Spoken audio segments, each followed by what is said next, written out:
Ibrahim alaihissalam dengan Siti Hajar lahir anaknya bernama Ismail. Inilah keturunan orang Islam. Kemudian Ibrahim alaihissalam dengan istrinya Siti Sarah lahir anaknya Ishak. Inilah keturunan orang Yahudi.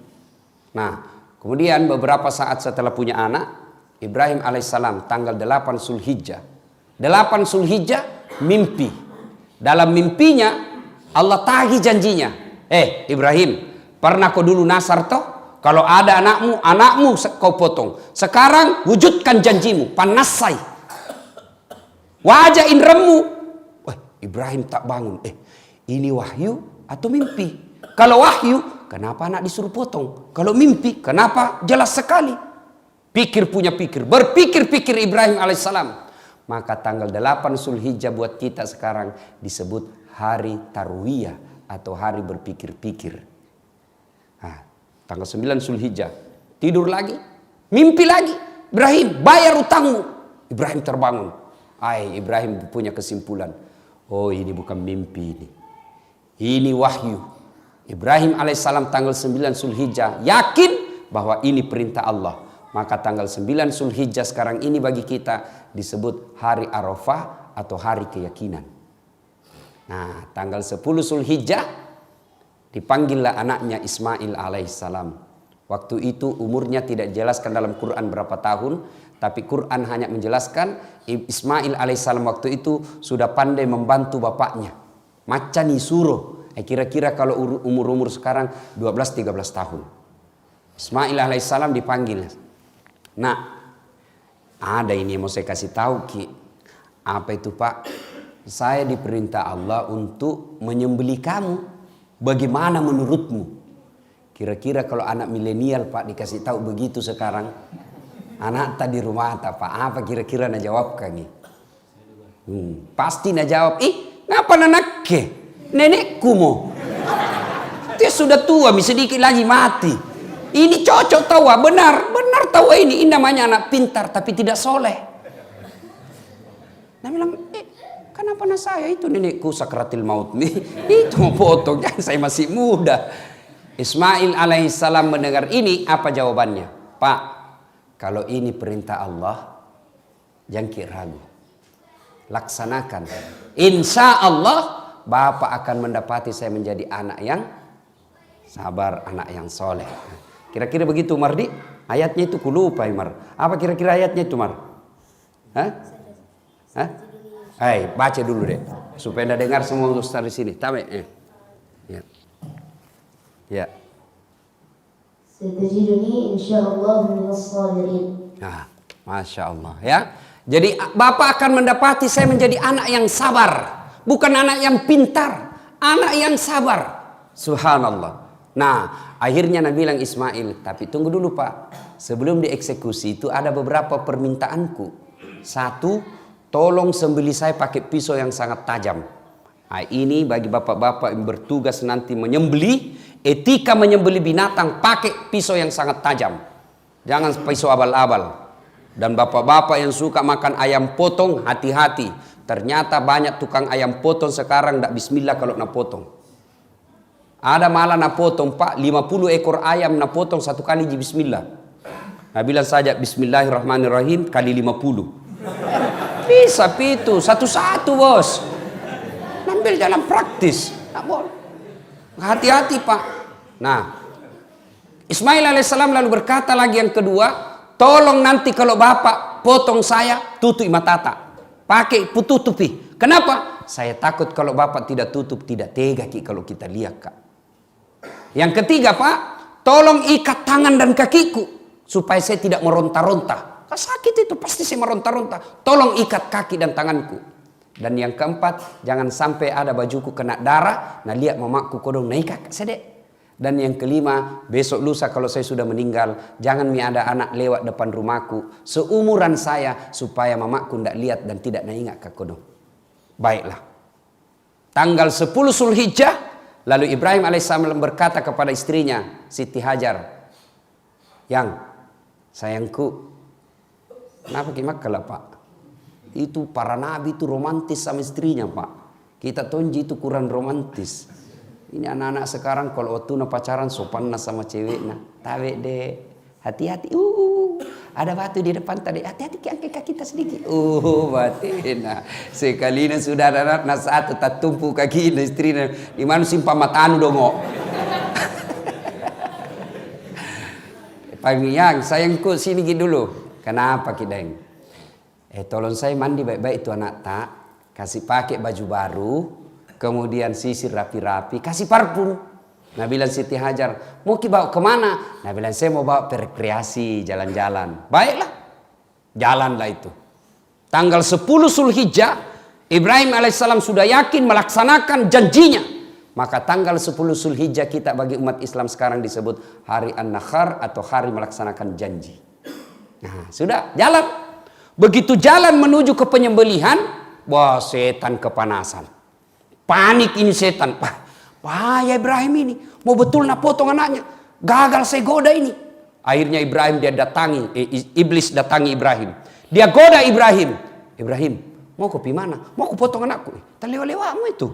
Lihat aku dulu, balik aku dulu ke belakang. Lihat itu anakmu. Lucu-lucunya. Puluhan tahun kau harapkan. Masa kau mau potong? Ibrahim alaihissalam. Jangan kau banyak bicara di situ. Kalau bahasa kita ya. Jangan kau jadi cari tamun tueng. Ambil batu Ibrahim alaihissalam. Dia lempar iblis. Ibrahim lempar iblis. Puh! Kena kepalanya. Sampai maros balik lagi. Sudah. Gagal goda Ibrahim. Dia datang ke istrinya. Hajar. Kau tahu Ji mau udah bawa pimana anakmu? Kau tahu Ji. Boleh jalan-jalan. Dongok kau. Masukmu. Apa tolok-tolok itu suamimu? Jangan kesambaran kau bilang situ deh. Kenapa? Mau nak potong itu anakmu. Kenapa bisa? Katanya perintah Tuhannya. Apa? Perintah Tuhannya beda. Dengar ini Siti Hajar berkata, iblis, jangan kau banyak bicaramu di situ. Jangankan anakku, saya pun siap dipotong kalau itu perintah Allah. Dilempar juga, pak! Kena sampai pangkep balik lagi. Nah bilang iblis deh, lebih hebat lagi dari suaminya ini. Dia susah ditangkis. Dia bilang jangankan anakku, saya juga siap dipotong kalau itu perintah Allah. Gagal, tidak iblis tidak putus asa. Nah datangi lagi Ismail lagi nagoda. Mas bro, anak-anak gaul tuh ada udah urusan tuh. Sini dulu. Apa cikali? Kau tahu mau kenapa mana bapakmu? Jalan-jalan. Dia bilang, toloko. Napa toloko itu? Sambarang mana ada orang tua patol-tol anaknya. Mau kau nak potong? Kenapa bisa? Bisa itu bapakku potong nggak? Dia bilang katanya perintah Tuhanmu. Kalau ini perintah Allah, jangan kau banyak bicara di situ. Ambil juga batu dan lempar kena mata kanannya, picok. Apakah bahasa Indonesia itu picok? Itu picak apa? Rusak matanya sebelah kanan, kena kepalanya, lari iblis. Ini yang diabadikan kita dan umat Islam menjadi ritual pelaksanaan ibadah haji, yaitu melempar 3 jumroh. Jumroh Aqabah, Ula, Usta. Setan besar, tengah, kecil. Ada beda ini cerita, tidak tahu benar atau tidak. Jamaah haji Indonesia pergi melempar. Nah lihat itu dinding mau lempar. Nah bilang, ini setan patol-tolo selama ini. Iya ini patol-tolo terus kayak ini. Nah ambil batu, nah lempar. Nah, bismillah, Allahu Akbar. Pas nah lempar, kembali itu batu. Hampir nah kena kepalanya. Nah ambil itu batu, ada tulisannya. Sesama setan dilarang saling melempar. Dia bilang, kok dah lah di Indonesia temangki, di sini nu lempar kak. Saudara-saudara sekalian, akhirnya iblis pergi. Nah, Ibrahim alaihissalam sudah baringkan anaknya. Lalu dibaringkanlah, dirapatkan di pipinya di tanah. Ibrahim alaihissalam sudah dia tutup matanya. Kemudian mulailah dia gorok lehernya anaknya. Nah ini tempatnya, wallahu alam benar atau tidak. Itu kalau kita pergi umrah atau haji, ya setelah kita pulang wisata dari Arafah sampai di Mina, biasa itu ustadz atau mutawib tak tour leader tak bilang, bapak-bapak di sebelah kiri setelah istana ada di atas bukit yang seperti pos-pos satpam. Disitulah tempatnya Ismail alaihissalam dipotong. Wallahu alam benar atau tidak. Yang belum ke sana saya doakan mudah-mudahan segera ke sana melalui Pak Hayat atau saya mau. Persaingan bebas Pak Hayat. Sudah ya, sudah sampailah. Nah, dibaringkan, mulailah digerek. Nah, ketika digerek tangan lehernya, tidak mempan. Nabi bilang anak tak, Nabi bilang Ismail, kamu main ki kapan pak? Tidak, ku keras mini. Nabi bilang, barangkali tidak tajam pisau tak? Dia ambil pedangnya, dia hantamkan ke batu. Pecah. Nabi bilang, batu keras pecah. Lehernya ini lembut, kok tidak dimakan? Lalu Nabi bilang Ismail alaihissalam, tunggu, ulangi lagi pak. Ulangi lagi. Ibrahim sudah mau potong kedua kalinya. Dia bilang, tunggu dulu pak. Ismail alaihissalam bilang, tunggu dulu pak. Apa lagi nak? Lepaskan ikatan kaki dan tanganku. Jangan diikat kak. Kenapa? Kalau saya diikat seperti ini, nanti Allah menilai saya tidak ikhlas. Lepaskan saya supaya saya kelihatan ikhlas melaksanakan perintah ini. Baiklah nak, dilepaslah. Dipotong kedua kalinya, tidak mempan juga. Lalu pada saat Ibrahim alaihissalam dia gere anaknya, Allah kumpulkan seluruh malaikat. Malaikatku, sini mako, lihat kau semua ini manusia. Yang waktu saya ciptakan Adam, kalian memprotes saya. Kalian berpikir kalau manusia kau angkat menjadi khalifah di dunia ini, hancur mereka, menghancurkan saja dunia. Lihat mako, karena cintanya kepada perintahku, ingin mewujudkan cintanya kepada Allah, dia sembeli anaknya yang satu-satunya. Potong. Kemudian pada saat itu kekaguman malaikat Jibril, lalu berkata malaikat Jibril, Allahu Akbar, Allahu Akbar, Allahu Akbar. Disambung oleh Ibrahim alaihissalam, La ilaha illallah, huwallahu akbar. Lalu Ismail alaihissalam menjawabnya dengan kalimat, Allahu Akbar, walillahil hamd. Ini kalimat kalau kita lebaran sekarang, Allahu Akbar, Allahu Akbar, Allahu Akbar, La ilaha illallah, huwallahu akbar, Allahu Akbar, walillahil hamd. Inilah yang disunnahkan Rasulullah ketika kita dari rumah menuju ke tempat ibadah Idul Fitri atau Idul Kurban. Biasa kalau kita dari rumah ke masjid pak, takbir jaki, takbiran ki. Kalau anak-anak milenial sekarang tidak takbir pak, update status.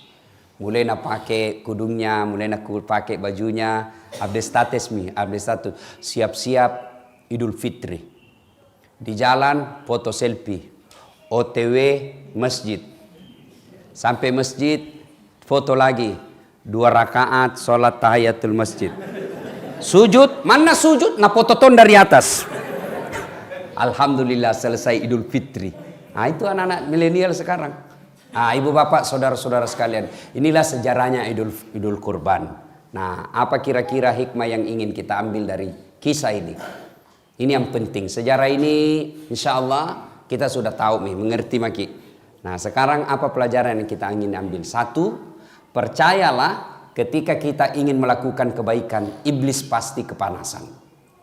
Setiap kita mau melakukan kebaikan, iblis pasti berupaya menggoda kita. Bukan cuma sekali kita dia goda, berkali-kali dan tidak akan berhenti sebelum berhasil. Salah satu definisi iblis itu berupaya menggoda kita sampai berhasil. Jadi iblis itu tidak akan berhenti sebelum dia berhasil menyesatkan kita. Contoh, hayya 'alas shalah. Bangun ki, nagoda ki iblis dulu. Sebentar pi, masih ada waktu ini 10 menit baru kaman. Anggaplah bapak berhasil. Bangun, jangan pikir setan berhenti di situ. Nagoda ki lagi, apa nabisik ki? Dingin, wudhu ke subuh tuh, dingin. Akhirnya apa? Wudhu kita tidak sempurna, buru-buru kita. Percayalah ketika wudhu kita batal, maka tidak sah kita punya sholat. Nagoda ki, anggaplah wudhu sangat bagus. Nagoda ki itu langsung bunyi handphone tak. Bunyi handphone, langsung bunyi, kita wudhu sambil terima handphone. Yo, sebentar pi, di mana ki warung kopi sebentar? Yo sama makin nanti, tunggu mana? Coba wudhu. Sah wudhu kita, tapi dia berupaya untuk tidak menyempurnakan. Kenapa? Supaya kurang pahala tak. Anggaplah kita berhasil wudhu dengan baik. Nagoda ki lagi sampai di masjid. Nah lihat timer, hampir mikomat. Dah cukup itu 3 menit. Duduk mako jam salah doa dia goda terus kita.